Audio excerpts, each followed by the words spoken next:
오늘 이제 하나님 말씀 같이 보도록 하겠습니다. 열왕기하 6장 24절에서 7장 2절입니다.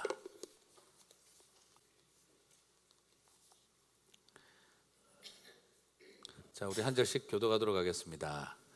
이후에 아람 왕 베나닷이 그의 군대를 모아 올라와서 사마리아를 에워싸니 아람 사람이 사마리아를 에워싸므로 성중이 크게 줄여서 나귀 머리 하나에 은 80세겔이요 비둘기 똥 4분의 1갑에 은 5세겔이라 하니 이스라엘 왕의 성위로 지나갈 때에 한 여인이 외쳐 이르되 나의 주 왕이여 도우소서.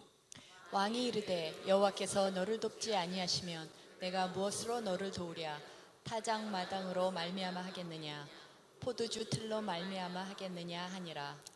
또 이르되 무슨 일이냐 하니 여인이 대답하되 이 여인이 내게 이르기를 내 아들을 내놓아라 우리가 오늘 먹고 내일은 내 아들을 먹자 하매 우리가 드디어 내 아들을 삶아 먹었더니 이튿날에 내가 그 여인에게 이르되 내 아들을 내놓아라 우리가 먹으리라 하나 그가 그의 아들을 숨겼나이라 하는지라. 왕이 그 여인의 말을 듣고 자기 옷을 찢으니라. 그가 성기로 지나갈 때에 백성이 본즉 그의 속살에 굵은 배를 입었더라. 왕이 이르되 사밧의 아들 엘리사의 머리가 오늘 그 몸에 붙어 있으면 하나님이 내게 벌 위에 벌을 내리실지로다 하니라. 그때 엘리사가 그의 집에 앉아 있고 장로들이 그와 함께 앉아 있는데 왕이 자기 처소에서 사람을 보냈더니 그 사자가 이르기 전에 엘리사가 장로들에게 이르되 너희는 이 살인한 자의 아들이 내 머리를 베려고 사람을 보내는 것을 보느냐. 너희는 보다가 사자가 오거든 문을 닫고 문 안에 들이지 말라. 그의 주인의 발소리가 그의 뒤에서 나지 아니하느냐 하고 무리와 말을 할 때에 그 사자가 그에게 이르니라. 왕이 이르되 이 재앙이 여호와께로부터 나왔으니 어찌 더 여호와를 기다리리요. 엘리사가 이르되 여호와의 말씀을 들을지어다. 여호와께서 이르시되 내일 이맘때에 사마리아 성문에서 고운 밀가루 한 스아를 한 세겔로 매매하고 보리 2스아를 한 세겔로 매매하리라 하셨느니라. 같이 읽겠습니다. 그때에 왕이 그의 손에 의지하는 자 곧 한 장관이 하나님의 사람에게 대답하여 이르되 여호와께서 하늘에 창을 내신들 어찌 이런 일이 있으리요 하더라. 엘리사가 이르되 네가 네 눈으로 보리라. 그러나 그것을 먹지는 못하리라 하니라. 아멘. 자, 우리는 지난주에 이어서 소망이라고 하는 지금 주제로 두 번째 설교를 하고 있습니다. 열왕기하 6장 지난주에는 23절까지 보았고 오늘은 24절부터 7장 2절까지 살펴보도록 하겠습니다. 자, 지난주 우리는 마지막 구절인 6장 23절에서 이제 아람과의 전쟁이 그쳤더라 하는 말씀을 보았습니다. 그런데 이번 주에 보니까 6장 23절에 마침표에 잉크가 마르기도 전에 전쟁이 다시 시작되었다는 이야기가 또 나옵니다. 23절 보시면 이로부터 아람 군사의 부대가 다시는 이스라엘 땅에 들어오지 못하니라. 24절 이후에 아람 왕 벤 하닷이 그의 온 군대를 모아 올라와서 사마리아를 에워싸니. 자, 여러분, 우리 엘리사가 보여준 평화 정책, 칼과 활로 대갚아준 이 악한 이 베나닷 왕에게 그는 인도주의적 관점에서 평화적인 정책으로 이 전쟁을 다시 막았습니다. 그리고 평화를 초래했습니다. 그런데 벤하닷 왕은 시간이 경과한 후에 이제 좀 엘리사가 좀 이렇게 연로해지고 약해졌다라고 생각되어지는 그런 타이밍이 되자 그의 온 군대를 모아 공격을 시작했다라고 합니다. 즉 국가 총동원령을 내린 정말 국가 총력전을 이제 벌리는 전쟁을 시작했다라고 말하고 있습니다. 참 생명을 죽음으로 갚아주는 사람들이죠. 치유와 회복을 칼과 활로 그렇게 대갚아주던 이 아람 사람들을 엘리사는 살려서 다시 돌려보냈습니다. 생명으로 떡과 물로 휴식으로 먹이고 마시게 하고 쉬게 하여 돌려보내줬습니다. 그리고 한동안은 전쟁이 없는 평화가 유지됐습니다. 그런데 엘리사 노년에 그들은 다시 국민 총동원령을 내려 국가 총력전을 지금 펼치기 위하여 이 사마리아 땅을 둘러싸고 있습니다. 완전히 봉쇄하여서 굶어 죽이는 아사작전을 쓰고 있는 것을 보고 있습니다. 참 아이러니하기도 하고 굉장히 역설적이기도 하고 조롱하는 듯한 모습입니다. 떡과 물을 먹여서 살려보냈더니 굶어 죽이려고 하는 전략으로 성을 둘러싸고 있는 것이지요. 떡을 먹여보냈더니 우리는 못 먹게 만들고 물을 마시우게 했더니 우리는 물 한 방울 입에 대지 못하도록 그렇게 봉쇄 작전을 써서 사마리아 사람들을 굶겨 죽이는 작전을 쓰고 있는 것을 발견하게 됩니다. 참 여러분, 오늘 이 본문을 딱 보면은요, 어떤 생각이 드십니까? 정말 세상 해봐야 소용이 없는 거구나. 절망이 밀려옵니다. 이 땅을 살아가면서 우리 아마 어쩌면 우리 많은 성도님들도 그런 절망을 가지고 살아보셨을 것입니다. 배우자에게, 때로는 함께했던 동업자에게, 또 때로는 내가 사랑으로 돌보고 위로했던 사람에게, 때로는 내가 살려주고 먹여주고 입혀준 사람에게 우리는 자주 이 배반의 장미를 선물로 받을 때가 많습니다. 그냥 나의 용서와 평화의 수고가 23절에서 끝이 나면 그냥 얼마나 좋았을까요? 물을 먹여주고 떡을 먹여주고 그렇게 돌려보내고 난 다음에 이스라엘 땅에 평화가 임하였더라고 마침표 딱 찍어버리고 오늘 본문이 끝나버렸으면 얼마나 좋을까요? 그렇구나, 인도주의적 방법이 승리하는구나, 평화주의가 승리하는구나, 그리고 그들에게 가서 이렇게 사랑과 용서가 반드시 승리하는구나 하는 그런 놀라운 감격을 줄 수 있으면 얼마나 좋을까요? 그런데 그들은 더 군대를 모아서 온 나라를 동원하여서 더 지독하고 잔인한 방법으로 엘리사와 이스라엘을 공격하러 왔습니다. 정말 용서해 주었더니 먹여 주었더니 그 힘 얻어가지고 다시 공격하러 왔습니다. 정말 어쩌면 인간적으로 분노가 치밀어 오를 만한 상황입니다. 우리가 가장 인간적으로 절망할 때가 언제냐 그러면은요, 한 번 배신당할 때는 참아요.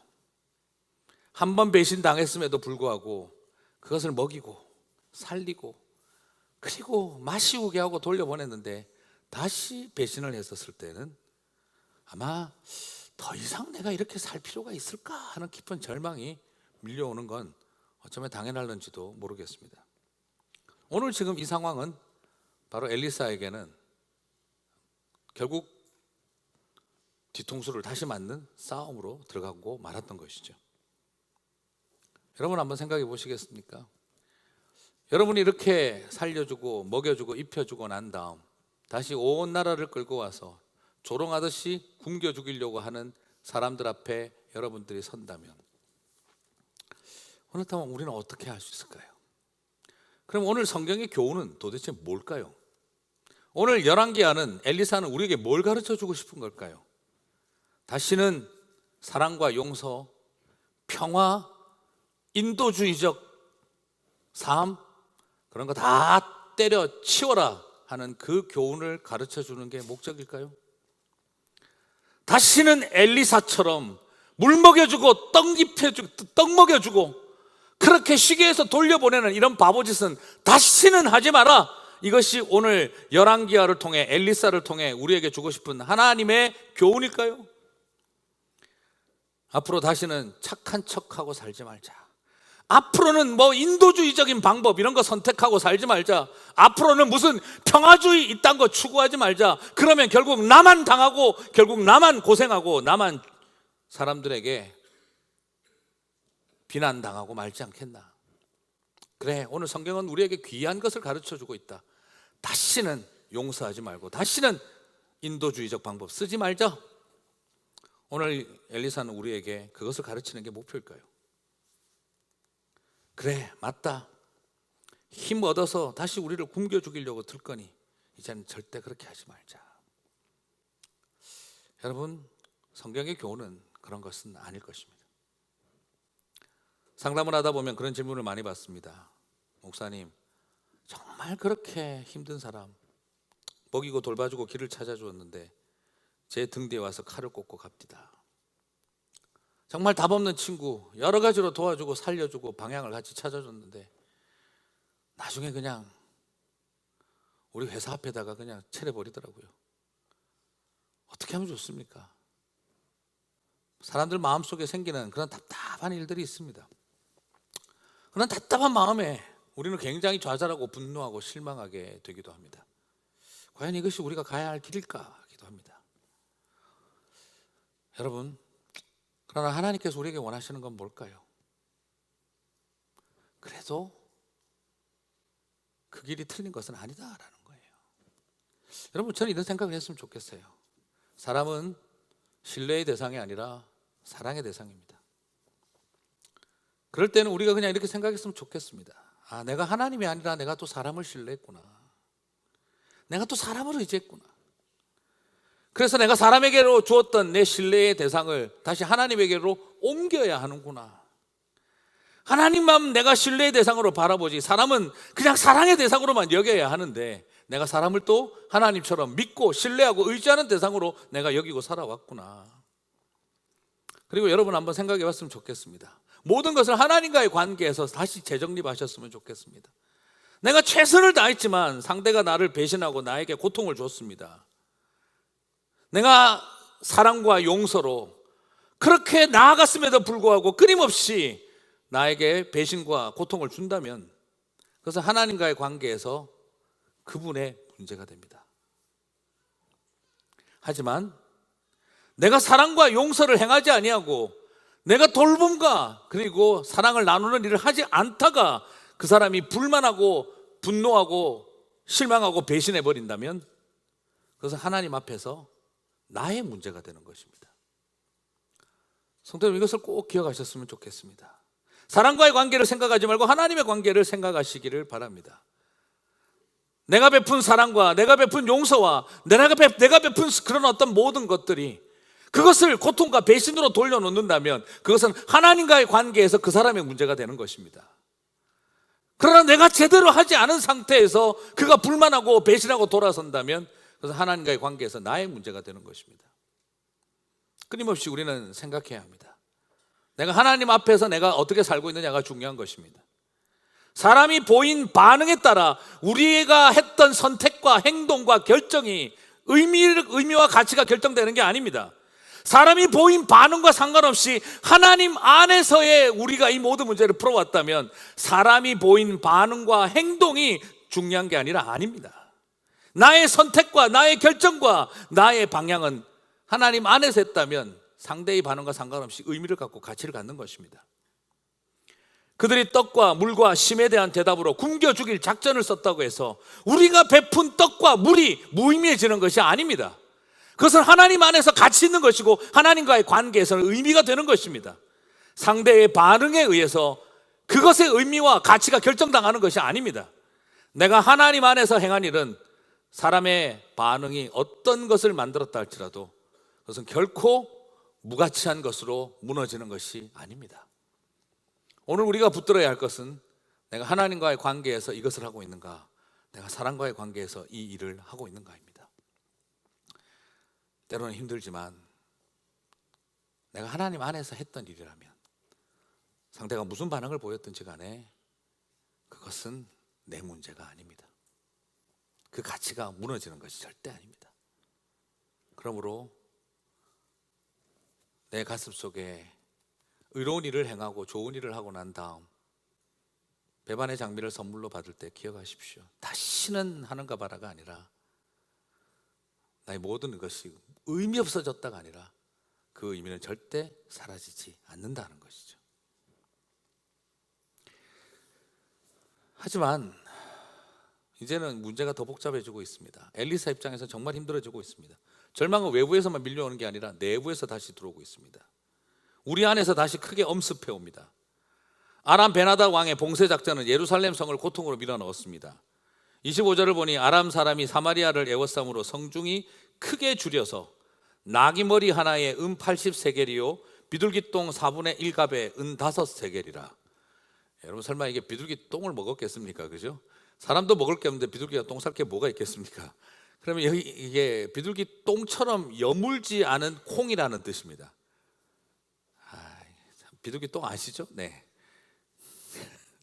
그 비둘기 똥같이 이렇게 돼버린 콩 상태를 말하는 거예요. 먹지도 못하고 먹을 수도 없는 그게 어떻다는 거죠? 5세겔이나 된다는 거예요. 물가가 폭등하고 인플레이션이 일어나고 사람들이 먹을 게 없는 상태에 왔다는 거죠. 근데 더 충격적인 이야기를 듣습니다. 왕은 그 성벽을 지나가다가 한 여인에게 끔찍한 이야기를 듣습니다. 성경 참이지만 읽기조차 힘든 내용입니다. 또 이르되 무슨 일이냐 하니 여인이 대답하되 이 여인이 내게 이르기를 내 아들을 내놓아라. 오늘 우리가 먹고 내일은 내 아들을 먹자 하매 우리가 드디어 내 아들을 삶아 먹었더니 그 이튿날에 내가 그 여인에게 네 아들을 내놓아라 하니 우리가 먹으리라 하나 그가 그의 아들을 숨겼나이다 하는지라. 여러분, 이건 너무 끔찍한 이야기입니다. 사람이 완전히 인간의 존엄성과 가치가 밑바닥까지 떨어졌습니다. 오늘 이 내용이 지금 뭡니까?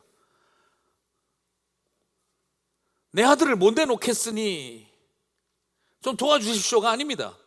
우리가 먼저 내 아들 내놓고 먹었는데 왜 자기 아들 안 내놓느냐? 자기 아들 숨겼으니까 뺏어달라. 지금 이 말을 하고 있는 것입니다. 인간이 자기 자신의 수치와 인간이 어떤 존재라는지에 대한 모든 밑바닥이 드러나 버린 지금 대화가 일어나고 있는 거예요. 내 아들 먼저 먹었는데 왜 네 아들 안 내놓냐? 지금 이 말을 하고 있는 거예요. 사람이 마음이 어디까지 무너졌는지를 볼 수 있는 최악의 밑바닥까지 떨어져 있는 인생의 모습을 바라봅니다.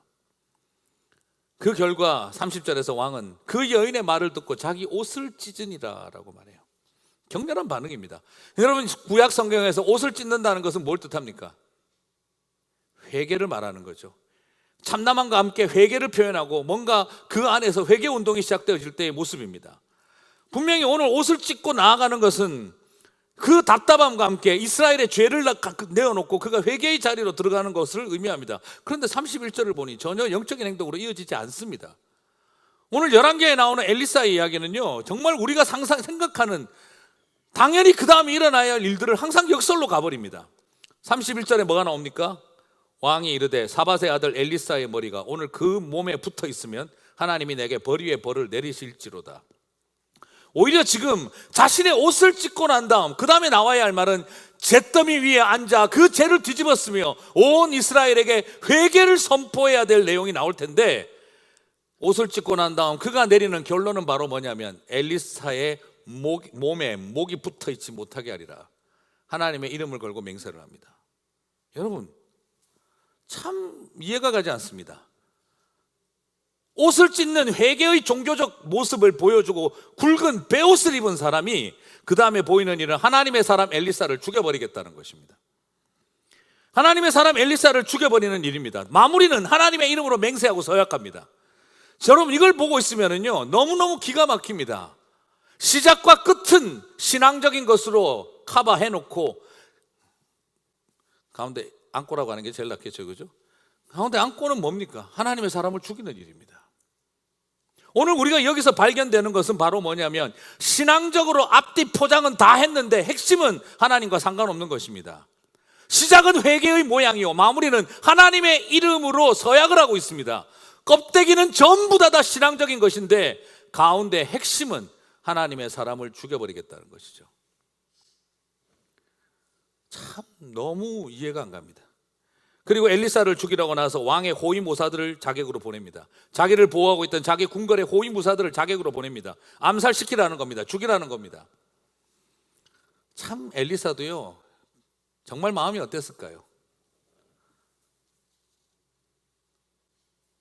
나아만 장군 베나닷 왕의 아람 왕의 요구대로 나아만을 살려줬더니 엘리사를 죽이라고 베나닷 왕은, 남의 나라 왕은, 적국의 왕은 특공대를 보내고 그렇게 이스라엘을 회복시켜 놨더니 자국의 왕은, 자기 나라의 왕은 엘리사를 죽이라고 호위무사를 보내니 엘리사의 마음이 어땠을까요? 감정과 기분이 어땠을까요? 내가 조국을 위해서, 내 민족 공동체를 위해서 그렇게 살아왔는데 적국의 왕도 나에게 암살단을 보내고 자국의 왕도 나를 죽이려고 자기 신의 호위무사를 보내고 있는 이 상황에서 엘리사는 어떤 절망과 딜레마와 분노가 터져나왔을까요? 뭡니까? 한마디로 이야기해서 이건 그냥 앞과 밖에 적이 가득한 거예요. 자신이 믿었던 사람들, 한때 자기를 아버지라고 부르지 않았습니까? 아버지여 내가 치리이까? 아버지라고 불렀던 사람이 자기를 죽이러 사람을 보낸 겁니다. 아무리 이것이 정치고 세상 돌아가는 이야기라도 참으로 절망스러운 상황입니다. 우리는 여기서 신앙인들의 위선을 봅니다. 앞과 뒤는 회개의 모습과 하나님의 이름으로 서약한다라고 하는 신앙의 껍데기는 다 갖추고, 그러나 속은 저 인간 죽여버려라 하는 그 마음을 먹고 살아가는 우리의 위선적 신앙의 형태를 그대로 보여줍니다. 여러분, 때로는 우리가 그렇게 살아가고 있습니다. 하나님의 이름으로 빵을 만들고 회개의 모양으로 빵을 만들고 겉은 전부 다 기독교적인 신앙의 모습으로 껍데기는 다 싸놓고 속은 저 인간 죽여버린다는 것이죠. 우리가 이 일을 할 수 있는 자들입니다. 가장 신앙적인 모양을 갖추었지만 가장 비신앙적인 목적을 가지고 있는 왕, 이것이 많은 그리스도인들이 빠져있는 함정입니다. 우리도 그렇잖아요. 이렇게 기도 제목 나누면서도 얼마나 기도 제목을 빙자한 후욕과 비방을 중심으로 한 성도의 아름다운 교제가 얼마나 재밌습니까? 그래서 뒷담화의 이야기도 얼마나 많아요, 그죠? 그래서 우리 보통 막 그때 답답할 때가 있어요. 보면 김 집사님 따라할지, 걔 요즘 장난이 아니래. 갈 때까지 갔대. 어떡하다가 그 모양이 됐는지 몰라. 우리 기도 많이 해야 돼, 그 가정을 위해서. 마무리는 되게 기독교적인데 과정은 전부 다 뭐죠? 후욕과 비방을 중심으로 한 성도의 교제입니다. 얼마나 많은 껍데기는 신앙의 포장재를 다 싸놓고 속은 결국은 사람 하나 죽여놓자는 거죠. 이것이 오늘 우리가 빠질 수 있고 우리가 살아갈 수 있는 모습입니다. 이스라엘 왕이 이렇게 말했던 이유가 뭘까요? 왜 이스라엘 왕은 엘리사를 이렇게 죽이려고 들었을까요? 회개를 빙자하여 하나님의 이름으로 서약을 빙자하여 왜 엘리사를 죽이려고 했을까요? 이 이유가 딱 두 가지가 있습니다. 이게 다 너 때문이다 이 말입니다. 무슨 말입니까?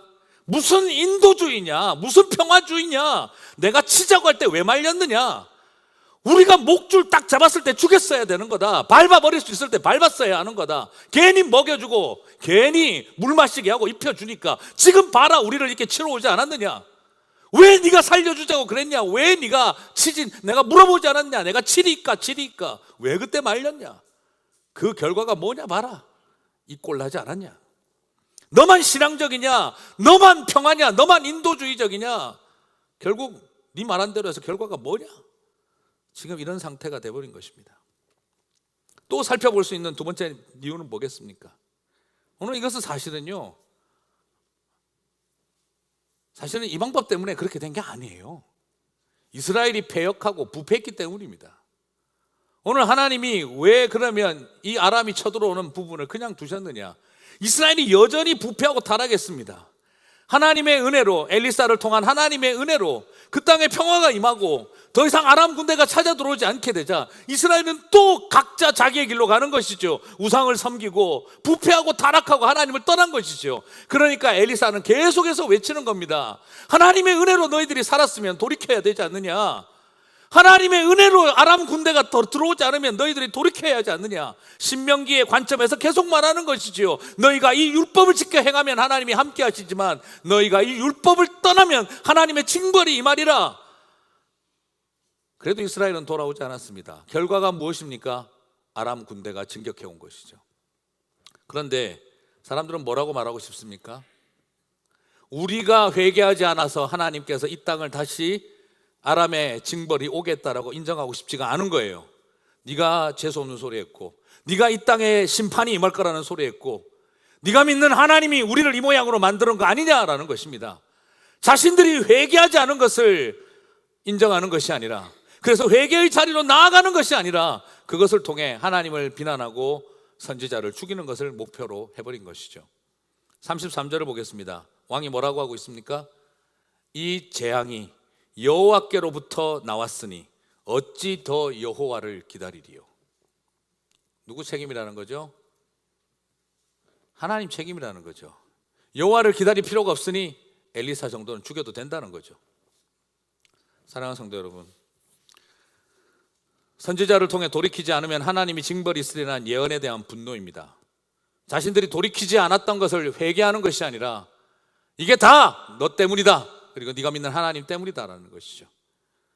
사랑하는 성도 여러분, 생각 한번 해보시겠습니까? 만약 그때 아람의 자객들을 다 치고 아람을 공격했더라면 이스라엘은 영원히 행복하게 살았을까요?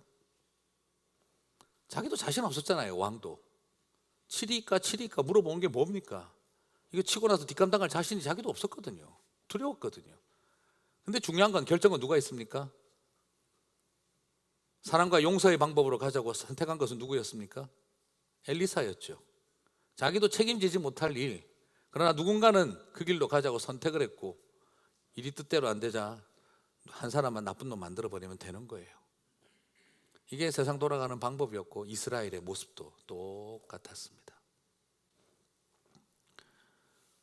굵은 베옷도 입었고 옷도 찢으며 하나님의 이름으로 맹세했지만 형식은 종교적인 것을 다 갖추면서도 마음은 여전히 아집과 자기 변명으로 가득한 모습입니다. 사랑하는 성도 여러분, 최소한 부탁하고 싶습니다. 우리 이런 신앙인은 되지 맙시다. 차라리 신앙생활 하지를 말지 이런 신앙생활은 하지 말아야 합니다. 우리가 만약 이런 상황이라면 여러분은 이런 이스라엘을 향해 소망을 선포할 수 있을까요? 우리가 이런 이스라엘을 향해 정말 소망을 선포할 수 있을까요? 지금 딱 당장 망해버리면 좋을 것 같은 이 나라에게 한 번 더 기회를 주는 게 필요할까요? 하지만 하나님의 사람 엘리사는 이 땅을 향해서 소망을 선포합니다. 하나님이 도대체 뭘 보고 이러셨을까? 이번에 엘리사는 지난번처럼 본 게 뭐가 있을까 싶어요. 지난번에는 어땠습니까? 베나닷 왕이 쳐들어왔었을 때 뭘 볼 수 있었습니까? 하나님의 군대가 가득한 것을 봤죠. 이번엔 하나님 군대가 있습니까? 없습니까? 없습니다. 그런데 있는 게 있습니다. 이스라엘의 장로들이 엘리사와 함께하고 있는 것입니다. 믿음의 동력자들이 있어요. 지난번에는 하나님의 군대가 함께 해줬는데 이번에는 그 어려움 중에서도 이렇게 무너져가는 자리에서도 동력자들이 그와 함께하고 있는 것입니다. 왕이 보낸 호위무사의 명령을 거부하고 어명을 거부하고 죽음을 각오하며 엘리사를 지키겠다고 서 있는 사람들이 있습니다. 엘리사는 아마 하나님의 군대만큼이나 위로가 됐을 거라 싶습니다. 그렇죠. 우리가 그렇잖아요. 그렇죠? 주님을 바라봐라. 하나님의 군대가 너와 함께하고 있다. 알긴 아는데 내 옆에 너무 한 명도 없으면 어떻죠? 에이, 뭐 하나님의 군대가 있으면 뭐하나. 그냥 나 혼자 몸부림치는 것 같은데 그때 사람이 다 절망해요. 그런데 오늘 엘리사가 다시 소망의 메시지를 선언할 수 있었던 중요한 이유 중에 하나는 이번에는 온 성에 가득한 불말과 하늘 군대를 보지는 못했어요. 그가 그에게 보여주신 것은 무엇이었습니까? 그와 함께하고 있는 믿음의 동력자들이었습니다. 왕의 명령 앞에 죽음을 각오하고 왕의 명령을 막아설 사람들, 그런 사람들이 있었을 때 불법이죠. 그죠? 어명을 거절하는 거 불법이죠. 그럼에도 불구하고 왕의 명령을 거부하고 하나님의 명령 앞에 서 있는 사람들이 그 땅에 희망이 되고 있었던 것을 바라봅니다. 그리고 나서 7장 1절에서 그가 말합니다. 여호와의 말씀을 들을지어다. 여호와께서 이르시되 내일 이맘때 사마리아 성문에서 고운 밀가루 한 스아를 한 세겔로 매매하고 보리 두 스아를 한 세겔로 매매하리라 하셨느니라. 여러분, 하나님의 말씀을 듣지 않고 조롱하는 세대입니다. 네 하나님이 이 모양 만들지 않았느냐라고 조롱하는 세대입니다. 그 옆에서 이 말을 하고 있음에도 불구하고 하늘의 창문을 열어봐라, 그런다고 되겠냐라고 조롱하는 장관이 있는, 군대 장관이 있는 그런 이스라엘의 상황입니다. 하나님의 말씀을 주고 싶을까요? 이런 사람들한테 소망의 말을 하고 싶을까요? 봐도 눈을 떠서 읽지 아니하고 말해도 귀를 막고 듣지 아니하고 보여줘도 따라가지 아니하고 행하지 않는 이 사람들 앞에서 내가 굳이 눈 감고 있는 이 사람들에게 말씀을 읽으라고 해야 하는가? 귀를 틀어막고 있는 이 사람들에게 하나님의 말씀을 들으라고 해야 하는가? 그런 절망이 밀려오는 순간들이 우리에게 얼마나 많겠습니까? 그럼에도 불구하고 오늘 하나님은 이 엘리사에게, 이들에게 말씀을 전하게 하십니다. 그럼에도 불구하고 하나님은 그 땅을 향하여 말씀을 주십니다. 사랑하는 성도 여러분, 저는 오늘 이것을 여러분에게 부탁하고 싶습니다.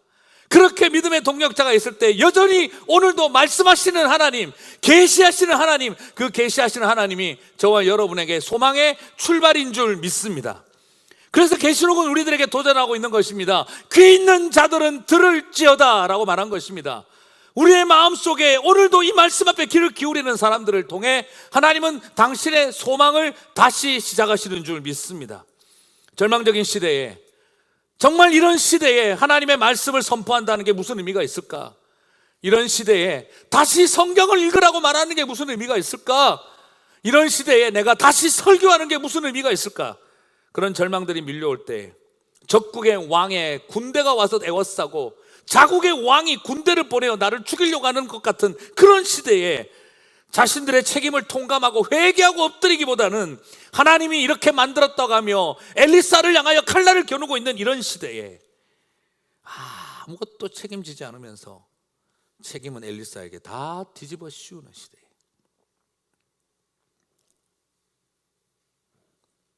사람이 참 그렇잖아요, 그죠?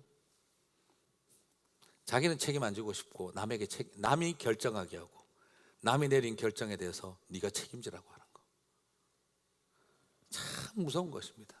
나는 책임지는 결정 절대 안 하려고 그래.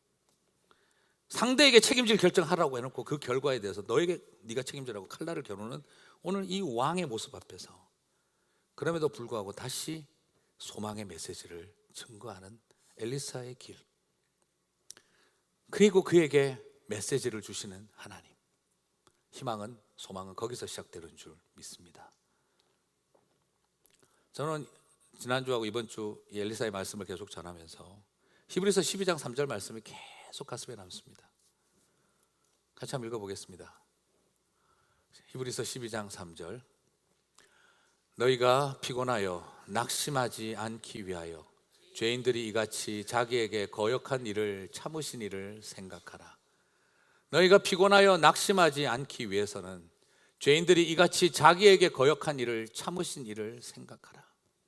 오직 십자가 예수 그리스도를 생각할 때 내 가슴 속에 그 거역하신 일을 참으신 일을 생각할 때 오늘 우리는 이 피곤하고 낙심 천만의 세상 속에 우리가 그래도 말씀 붙들고 그래도 다시 이 교회 붙들고 일어서게 만드는 소망을 허락하시는 줄 믿습니다. 말씀을 맺겠습니다. 제가 성경에서 제일 싫어하는 본문이 하나 있습니다.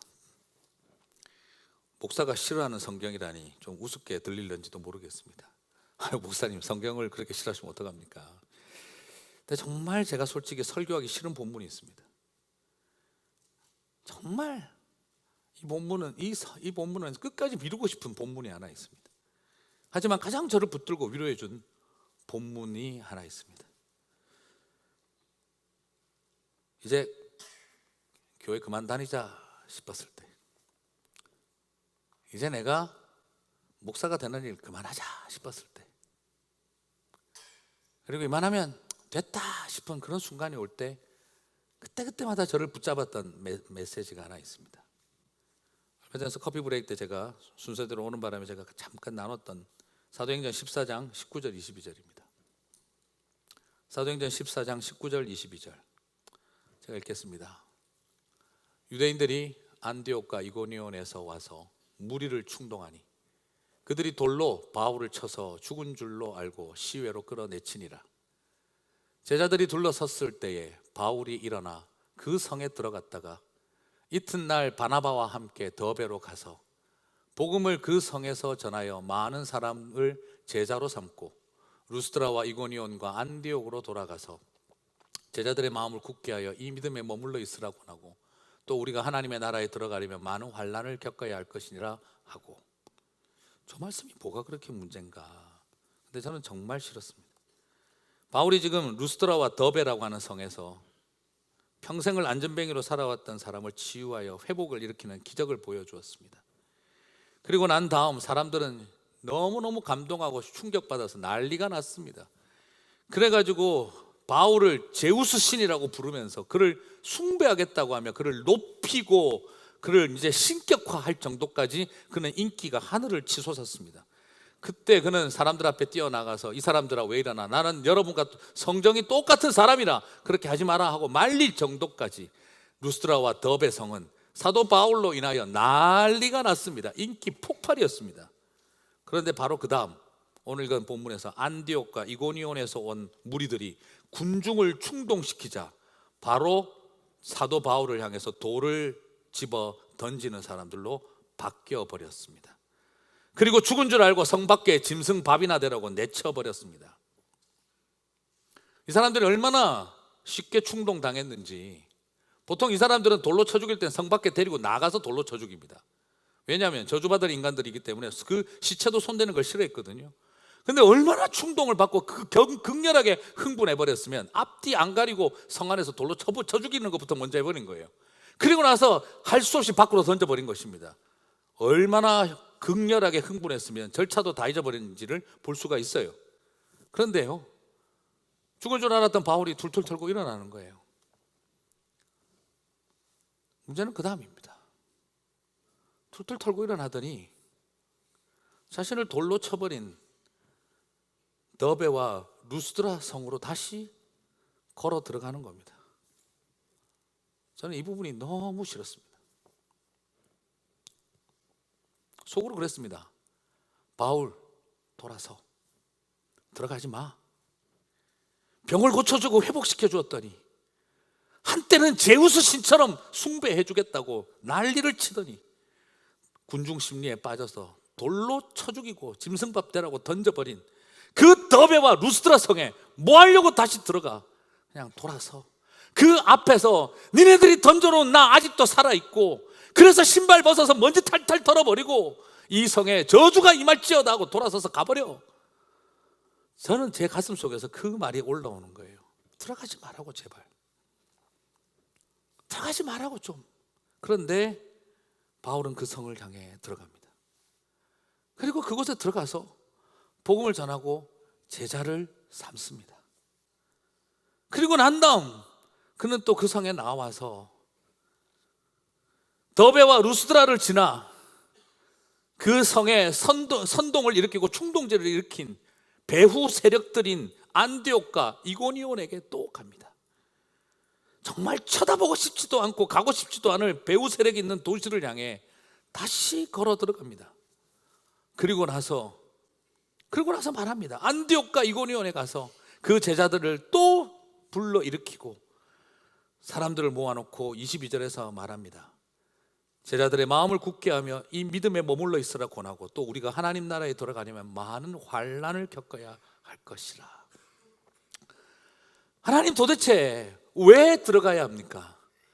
하나님, 도대체 왜 바울은 또 다시 이곳으로 가야 합니까?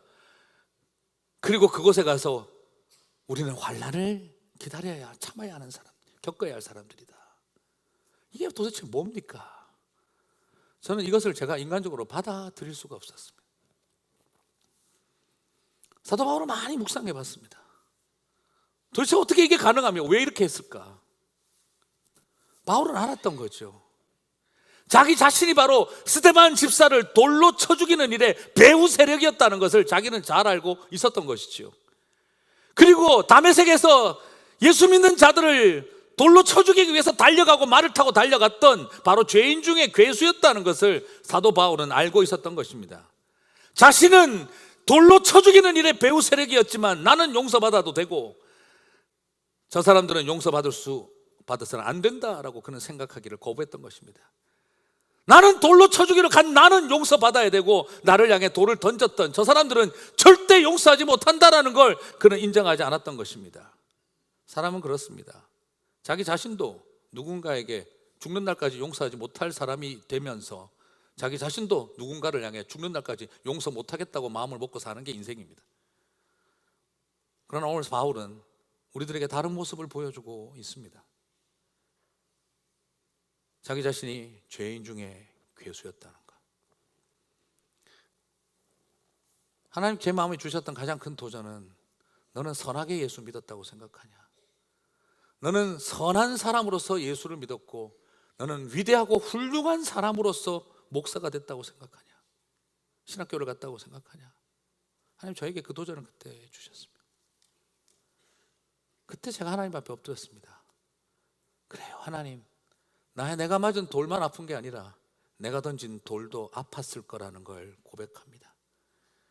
저 뒤에서 나에게 돌을 던지게 만든 사람들만 음흉한 것이 아니라 돌을 던지게 만들었던, 조작했던 나도 무척 음흉한 인간이었다는 것을 고백합니다.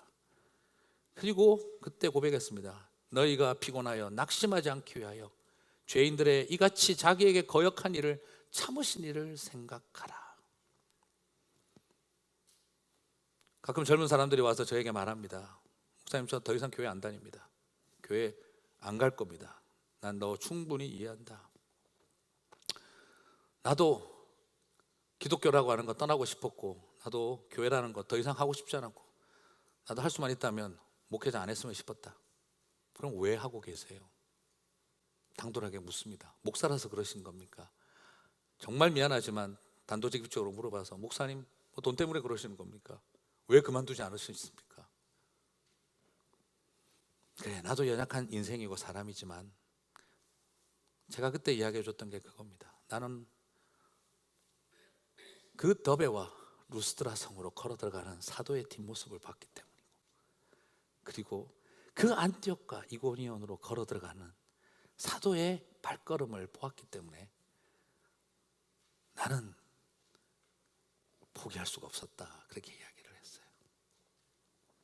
제가 고신 목사라서 뭐 환상 보는 거 이런 거 별로 안 좋아한다고 했는데, 지난주 계속해서 그 이야기 또 하고 있습니다만, 새벽에 하나님 앞에 기도할 때 저에게 보여주셨던 가장 큰 충격은 바로 그 더베와 루스드라 성을 향해 걸어 들어가는 바울의 뒷모습이었습니다. 얼마나 아팠을까요? 어제까지는 제우스 어쩌고 저쩌고 해놓고 오늘은 돌로 쳐서 내쳐버린 그 사람들 앞에서 어떤 생각이 들었을까요? 근데 그 성을 향해 그거 걸어 들어갑니다. 저는 사도 바울의 그 뒷모습을, 제가 기도하면서 제 머릿속에 떠올랐던 그 뒷모습을 제가 잊어버릴 수가 없습니다. 너무너무 아팠고 고통스러웠겠지만 너무너무 아름다운 뒷모습, 너무너무 슬프고 힘들었지만 너무나 당당했던 그 뒷모습을 저는 기억합니다. 그래서 저는 아직도 이 교회를 포기 못하고 기독교라고 하는 이 이제 종교적으로 여겨지고 있는 이 시대의 타이틀을 아직도 못 버리고 붙들고 있는, 그리고 하나님의 몸된 교회를 붙들고 뭐라도 해봐야 되겠다라고 생각하고 있는 아직 이 싸움의 솔직한 이유는 거기에 있습니다. 저는 제가 정말 아직 뭐 이스라엘이고 저기 터키고 한 번도 못 가봤는데 한번 꼭 가고 싶은 데가 있습니다. 팔레스타인 선교 가서 비아일모스는 한번 제가 가봤는데요, 정말 가보고 싶은 데가 있다면 오늘 저는 이 더베와 루스드라와 비시디아 안디옥과 이고니온까지 한번 저는 걸어가 보고 싶어요. 정말 저는 그 길을 걸어가면서 정말 저는 그 길을 한번 걸어가 보고 싶어요. 차 안 타고 한번 걸어가 보고 싶어요. 그 길을 걸어가면서 사도 바울이 어떤 심정으로 이 길을 걸어갔을까?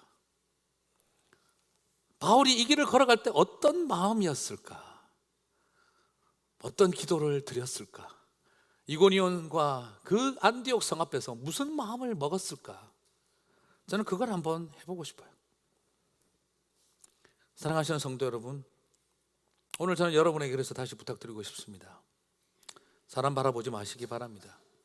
제우스처럼 떠받들다가도 한순간에 돌로 칠 수 있는 그런 것이 우리의 연약함입니다. 누구를 탓할 게 아니에요. 그게 우리 자신입니다. 그럼에도 불구하고 십자가 피 묻은 복음 다시 붙잡고 말씀이 땅에 떨어져 버린 이 시대에 다시 말씀을 선포하고, 정말 소망 없는 이스라엘을 향해 여호와께서 다시 말씀을 주시는 것처럼 그 말씀을 붙들고 다시 희망의 메시지를 선포하는 저와 여러분이 되시기를 주님의 이름으로 축복합니다. 내일 이맘때에 사마리아 성문에서 고운 밀가루 한 스아를 한 세겔로 매매하고 보리 두 스아를 한 세겔로 매매하리라. 내일 이맘때에. 저는 이 내일 이맘때에 이 표현이 가슴에 참 남습니다. 사랑하는 성도 여러분, 다시 내일 이맘때에 부어주실 은혜를 바라보고 그 소망의 메시지를 선포하는 저와 여러분이 되시기를 주님의 이름으로 축복합니다.